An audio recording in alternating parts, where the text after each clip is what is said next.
Hello नमस्कार मंडळी, मी हर्षदा. तर आज आपण आलो आहोत पुणे जिल्ह्यातील खेड म्हणजेच आपलं राजगुरुनगर. भीमा नदीच्या पात्रात वसलेलं शेकडो वर्षांचा इतिहास जपणारं आणि हजारो भाविकांचं श्रद्धास्थान. तर मंडळी, आपला हा जो व्लॉग आहे हा खूप खास असणार आहे, कारण मी तुम्हाला अशा ठिकाणी घेऊन जाणार आहे जिथे निसर्ग आणि अध्यात्म यांचा संगम पाहायला मिळतो. तर हा व्हिडिओ शेवटपर्यंत नक्की बघा. मंडळी, पुणे नाशिक हायवेवर धावणाऱ्या गाड्यांच्या आवाजापासून थोडं दूर आणि भीमा नदीच्या काठावर असलेलं एक असं ठिकाण जिथे गेल्यावर मन अगदी प्रसन्न होतं. मी आज आले क्रांतिकारकांचे गाव म्हणून ओळखल्या जाणाऱ्या राजगुरुनगरमध्ये. इथलं ग्रामदैवत म्हणजे श्री सिद्धेश्वर महाराज यांच्या दर्शनासाठी. आजच्या व्लॉगमध्ये आपण हे प्राचीन मंदिर आणि इथला सुंदर परिसर पाहणार आहोत.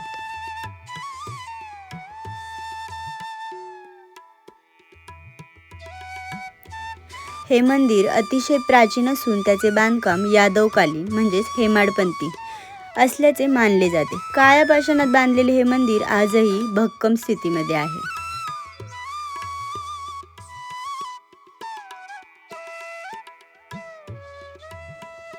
मंडळी, मंदिराच्या प्रवेशद्वारासमोर एक भव्य आणि देखणी अशी नंदीची मूर्ती आहे. जुन्या काळातील कारागिरीचा हा एक उत्तम नमुनाच म्हणायचा. शिवमंदिरात नंदीचे दर्शन घेतल्याशिवाय दर्शन पूर्ण होत नाही असे सुद्धा मानले जाते. त्याचबरोबर मंदिर परिसरामध्ये श्री गणेशाची आणि हनुमानाची देखील छोटी मूर्ती आपल्याला पाहायला मिळते. मंदिराच्या भिंतीवर काही ठिकाणी जुनी कोरीव शिल्पे सुद्धा आपल्याला पाहायला मिळतात.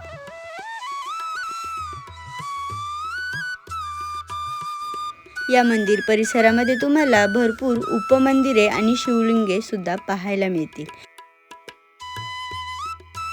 मंडळी, मंदिराच्या मुख्य गाभाऱ्यात श्री सिद्धेश्वराचे स्वयंभू शिवलिंग आहे. हे शिवलिंग अतिशय जागृत मानले जाते. शिवलिंगावर पितळी किंवा चांदीचा मुखवटा म्हणजेच कवच बसवलेला आहे, जो अतिशय तेजस्वी दिसतो.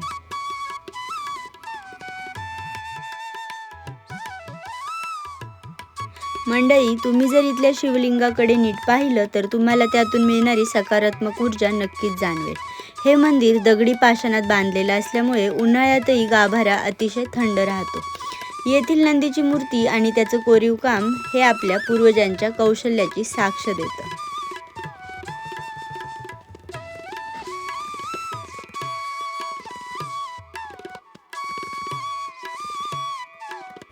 मंदिराच्या गाभाऱ्यात शिरताच एक प्रकारची शांतता आणि ऊर्जा जाणवते.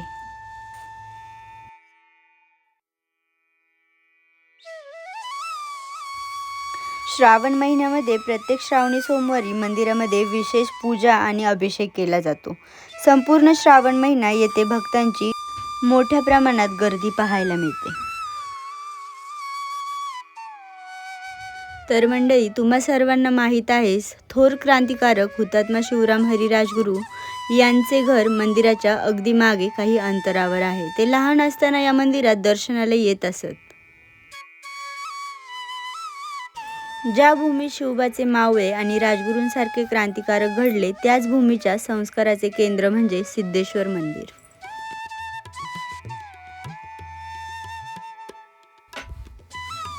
येथे दर सोमवारी रुद्राभिषेक करण्याची मोठी परंपरा सुद्धा आहे.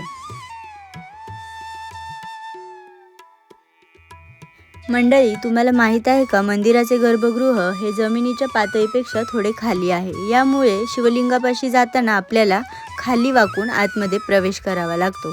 खाली वाकून जाणे म्हणजे थोडक्यात नम्रतेचे प्रतीक मानले जाते. मंदिराचा कळस हा पारंपरिक मराठा आणि यादवकालीन शैलीचा मिलाफ आहे. या कळसाची उंची आणि त्यावरचे नक्षीकाम दुरूनही आपल्या डोळ्यामध्ये भरते. मंडळी, आपण सिद्धेश्वर नाव घेताना ते किती सहजरित्या घेतो, पण यामागे काय अर्थ लपला आहे हे तुम्हाला माहीत आहे का? चला तर पाहूयात. सिद्ध म्हणजे ज्यांनी आत्मज्ञान प्राप्त केले आहे असे ऋषी, आणि ईश्वर म्हणजे महादेव. हे ठिकाण अनेक साधू संतांच्या तपस्येने पावन झाले आहे, म्हणून याला सिद्धेश्वर असे म्हणतात.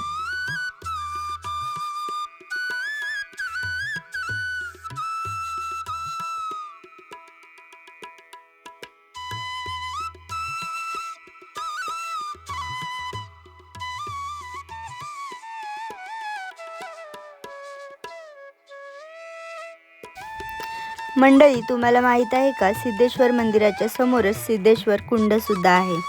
हे कुंड पूर्णपणे मानवनिर्मित नाही, तर भीमा नदीच्या पात्रात जिथे नैसर्गिकरित्या खडकांचा खोल भाग होता तिथे पाणी साचत असे. पुढे यादव काळात जेव्हा मुख्य मंदिराचे बांधकाम झाले तेव्हा भाविकांना स्नानासाठी सोपे जावे म्हणून या नैसर्गिक झालेल्या दगडी पायऱ्या आणि भिंती बांधून कुंडांचे स्वरूप देण्यात आले. मंडळी, या कुंडाचे बांधकाम चिरेबंदी पद्धतीचे आहे. हे दगड अशा प्रकारे रचले गेले आहेत की नदीला कितीही मोठा पूर आला तरी या कुंडाच्या रचनेला धक्का लागत नाही.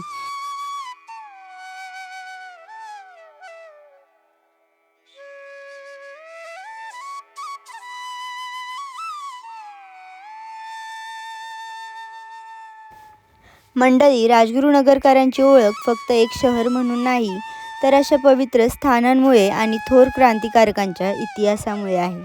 सिद्धेश्वर मंदिर आणि हा पुरातन कुंड आजही आपल्याला समृद्ध वारशाची साक्ष देतात. तुम्हाला हा व्लॉग कसा वाटला? तुमच्याकडे या मंदिरासंबंधित आणखी काही आठवणी आहेत का?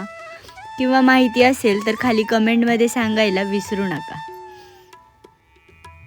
अशाच नवनवीन ठिकाणांची माहिती मिळवण्यासाठी आपल्या चॅनलला सबस्क्राईब करायला विसरू नका. पुन्हा भेटूयात अशाच एका नवीन व्हिडिओमध्ये.